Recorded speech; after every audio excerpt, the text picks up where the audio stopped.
ಸರಿ ನೋಡ್ರಿ, ಇದು ಗಣಿತ ವಿದ್ಯೆ ಬೀಳುತ್ತದೆ, ಬಹಳ ಹುಷಾರಲೆ ಮಾಡಬೇಕು. ಒಂದು ಭಾಗಾಕಾರ ಲೆಕ್ಕದಲ್ಲಿ ಒಬ್ಬನು 6ರ ಬದಲು 8ರಿಂದ ಭಾಗಿಸಿದಾಗ ಇದು ಇದು ತಪ್ಪಾದ ಭಾಗ. ಈ ಕಡೆ ಹಚ್ಚು ಮಾಡ್ಕೊರಿ, ಇದು ತಪ್ಪು.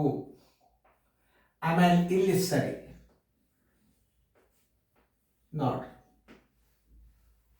ಇದು ತಪ್ಪ ಭಾಗ, ಇದು ಸರಿ ಭಾಗ. ನೀವು ಇದನ್ನ ತಪ್ಪದಲ್ಲಿ ಎಕ್ಸ್ ಅನ್ನ ಕಂಡು ಹಿಡಿಬೇಕು. ನೋಡಿ ಏನ್ ಹೇಳ್ತಾನ, ಒಂದು ಭಾಗಾಕಾರ ಲೆಕ್ಕದಲ್ಲಿ ಒಬ್ಬನು 6ರ ಬದಲು ಒಂದು ಸಂಖ್ಯೆ ಎಕ್ಸ್ ಅದ, ಅದನ್ನ ಎಷ್ಟರಲ್ಲೇ ಭಾಗಿಸ್ಬೇಕಾಗಿತ್ತವ? 6ರಲ್ಲೇ ಭಾಗಿಸ್ಬೇಕಾಗಿತ್ತು. ನೋಡ್ರಿ, ಒಂದು ಸಂಖ್ಯೆಯನ್ನ 6ರಿಂದ ಭಾಗಿಸ್ಬೇಕಾಗಿತ್ತವ. ಅದೇ ಎಕ್ಸ್ ಅನ್ನ ಎಷ್ಟರಲ್ಲೇ ಭಾಗಿಸ್ಯಾನವ? 8ರಲ್ಲೇ ಭಾಗಿಸಿದ. 6ರಿಂದ ಭಾಗಿಸಬೇಕಾಗಿತ್ತು. ಇದು ಸರಿಯಾದ ಉತ್ತರ. ಇದು ಒಂದು ಸಂಖ್ಯೆಯನ್ನು ಎಕ್ಸ್ ಅಂತ ತಿಳ್ಕೊರಿ. ಆ ಎಕ್ಸ್ ಸಂಖ್ಯೆಯನ್ನ 6ರಿಂದ ಭಾಗಿಸಬೇಕಾಗಿತ್ತು.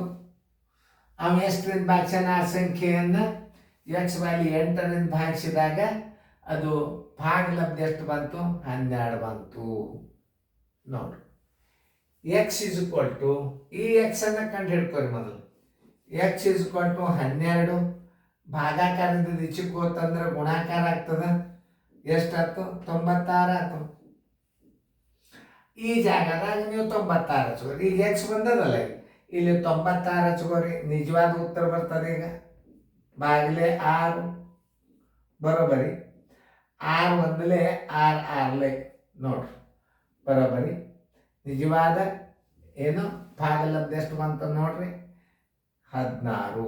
ನಿಜವಾದ ಭಾಗಲಬ್ಧ ಬರೋಬರಿ, ಭಾಗಲಬ್ಧ ಬರೋಬರಿ 16. ಉತ್ತರ ಸಂಖ್ಯೆಯಲ್ಲಿ ಅದು ಹುಡುಕ್ಯಾಡ್ರಿ, ಸಿ. ಇನ್ನೊಂದ್ಸಲ ತಿಳ್ಕೊಬೇಕು ನೀವು. ಇಲ್ಲೇ ತಪ್ಪಾದ ಭಾಜ್ಯನ ಕಂಡು ಹಿಡಿಬೇಕು ನೀವು. ತಪ್ಪಾದ ಭಾಜ್ಯ ಬರ್ತದೆ ಇಲ್ಲಿ. ನೀವು ತಪ್ಪಾದ ಭಾಜ್ಯ ಅದನ್ನು ನೀವು ಭಾಜ್ಯ ನಿಜವಾದದ್ದು ಏನಾಗ್ತದ?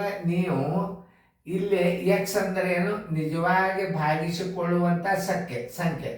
ಇದು ತಪ್ಪಿದ ರೀತಿ ಗಣಿತದು. ಆದರೆ ಇಲ್ಲಿ ಎಕ್ಸ್ ಬರೋದೇನು? ನಿಜವಾದ ಭಾಜ್ಯ ಬರ್ತದೆ. ಯಾವಾಗ ಬರ್ತದೆ? ಈ ಭಾಗಲಬ್ಧಕ್ಕೆ ನೀವು ಭಾಜಕಕ್ಕೆ ಗುಣಾಕಾರ ಮಾಡಿದ್ರೆ ನಿಜವಾದ ಭಾಜ್ಯ ಎಷ್ಟು ಅದ ಅನ್ನೋದು ಕಂಡು ಹಿಡಿತದೆ. ಇದು 96. ನಿಜವಾದ ಭಾಜ್ಯ 96. ಅದೇ 96 ಇಲ್ಲಿಟ್ಟು ನೀವು ಭಾಜ್ಯ ಭಾಜಕ ಭಾಗಲಬ್ಧ 96ಕ್ಕೆ ನೀವು 6ಲೇ ಭಾಗಿಸಿಬಿಟ್ರೆ ಎಷ್ಟು ಬರ್ತದ? 96 ಬರ್ತದೆ. 6 ಒಂದಲೇ 6 6ಲೇ. ಭಾಗಲಬ್ಧ ಬರೋಬರಿ. ನಿಜವಾದ ಭಾಗಲಬ್ಧ ಎಷ್ಟು? 16. ಉತ್ತರ ಸಂಖ್ಯೆ ಸಿ. ಅದನ್ನು ಮಾದರಿ ಕೊಟ್ಟು ಮಾಡಿ. ತಪ್ಪಾದದ್ದು ಇಚ್ಚಕ್ಕೆ ಹಚ್ಕೋರಿ, ಸರಿಯಾದದ್ದು ಅಚ್ಚಕ್ಕೆ ಹಚ್ಕೊಂಡು ಮಾಡಿಬಿಡ್ರಿ, ತಾನೇ ಬಂದ್ಬಿಡ್ರಿ. ಓಕೆ, ಇದು ತಪ್ಪು, ಇದು ತಪ್ಪಾದ ಭಾಗ. ಉತ್ತರ ಒಂದೇ ಇರ್ತದೆ. ಇದು ಸರಿ. ಎಕ್ಸ್ ಅಂದರೆ ಭಾಜ್ಯ. ಒಂದು ಭಾಗಾಕಾರ ಲೆಕ್ಕದಲ್ಲಿ ಒಬ್ಬನು 8ರ ಬದಲು ಒಂದು ಸಂಖ್ಯೆ ಅದು ಎಕ್ಸ್ ಅದ, ಅದೆಷ್ಟಲೇ ಭಾಗಿಸ್ಬೇಕಾಗಿತ್ತು ಅನ್ನೋದು ಹೇಳ್ತಾನೆ ನಾನು. ಆ ಸಂಖ್ಯೆ ಒಂದು ಸಂಖ್ಯೆಯನ್ನು ಎಷ್ಟರಲ್ಲೇ ಭಾಗಿಸ್ಬೇಕಾಗಿತ್ತವ? ಇದು ಸರಿಯಾದದ್ದು ಮೊದಲು ಹಚ್ಕೋಬೇಕು. ಒಂದು ಭಾಗಾಕಾರ ಲೆಕ್ಕದಲ್ಲಿ ಒಬ್ಬನು 8ರ ಬದಲು, ಇದು 8ರ ಬದಲು ಏನು ಮಾಡಬೇಕಾಗಿತ್ತು? ಇದನ್ನು 8ರಲ್ಲೇ ಭಾಗಿಸ್ಬೇಕಾಗಿತ್ತವ. 6ರಿಂದ ಭಾಗಿಸಿದವ. ಇದನ್ನು ಎಷ್ಟರಿಂದ ಭಾಗಿಸೋಣ? 6ರಿಂದ ಭಾಗಿಸೋಣ. 8ರ ಬದಲು 6ರಿಂದ ಭಾಗಿಸಿದಾಗ ಭಾಗಲಬ್ಧ ಎಷ್ಟು ಬಂತು? 20 ಬಂತು. ಆಮೇಲೆ ಎಕ್ಸ್ ಇಸ್ ಈಕ್ವಲ್ ಟು 20. ಭಾಗಾಕಾರದಿಂದ ಈಚೆಗೆ ಹೋತಂದ್ರೆ ಏನಾಗ್ತದೆ? ಗುಣಾಕಾರ ಆಗ್ತದೆ. 26ಲೇ 120. ಎಕ್ಸ್ ಅಂದ್ರೆ ಏನು? ಭಾಜ್ಯ. ಈಗ ಭಾಜ್ಯದಕ್ಕೆ ಹಚ್ಕೊಂಡು ಬಿಡ್ರಿ. ಇದನ್ನ ಗುಣಾಕಾರ ಮಾಡಿದ್ರು ಅಷ್ಟೇ, ಇದನ್ನು ಮಾಡಿದ್ರು ಅಷ್ಟೇ. ಯಾಕಂದ್ರೆ ಭಾಜ್ಯ ಸೇಮ್ ಇರ್ತದೆ.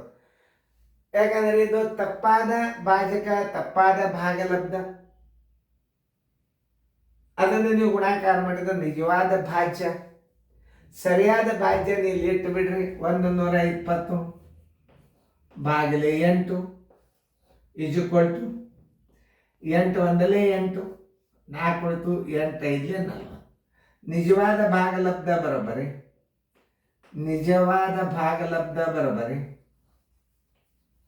ನಿಜವಾದ ಭಾಗಲಬ್ಧ ಬರೋಬ್ಬರಿ 15. ಉತ್ತರ ಸಂಖ್ಯೆ ಎಲ್ಲಿದೆ ನೋಡ್ರಿ, ಎ. ನೀವು ಹಿಂಗೆ ತಿಳ್ಕೊಬೇಕಿತ್ತು. ಆ ಸಂಖ್ಯೆ ಎಕ್ಸ್ ಅಂತ ತಿಳ್ಕೊಂಡು ಬಿಡ್ರಿ. ಆ ಸಂಖ್ಯೆ ಎಕ್ಸ್ ಆಗಿರಲಿ, 8ನೇ ಭಾಜ್ಯನ ಭಾಗಲಬ್ಧ 12 ಬಂದ ನಿಜವಾದ ಭಾಜ್ಯ ಯಾವುದಂದ್ರೆ 96. ಸರಿಯಾದ ಉತ್ತರ ಸರಿಯಾದ ಭಾಜ್ಯ ಸರ್ವಾಸವಾಗಲಿ ಸರಿಯಾದ ಭಾಜಕ ಇಜುಕೊಲ್ಟು ಸರಿಯಾದ ಭಾಗಲಬ್ಧ. ಏನು ಮಾಡಬೇಕಿಲ್ಲ ನೋಡ್ರಿ. ಆ ಸಂಖ್ಯೆ ಎಕ್ಸ್ ಆಗಿರಲಿ, ಇದು ಭಾಜ್ಯ ಅಷ್ಟೇ ಬರ್ತದೆ, ಇದು ಭಾಜ್ಯ ಅಷ್ಟೇ ಬರ್ತದೆ. ಎಕ್ಸ್ ಅಂದ್ರೆ ಅದು ಸರಿಯಾದ ಉತ್ತರ ಬರ್ತದೆ. ಸರಿಯಾದ ಉತ್ತರ ಬರಬೇಕಾದ ತಪ್ಪಾದ ಭಾಗಲಬ್ಧ ತಪ್ಪಾದ ಭಾಜಕದಿಂದ ಗುಣಾಕಾರ ಮಾಡಿದರೆ ಸರಿಯಾದ ಭಾಜ್ಯ ಬರ್ತದ. ನೋಡಿ, ಎಕ್ಸ್ ಅಂದ್ರೆ ಏನು? ಭಾಜ್ಯ.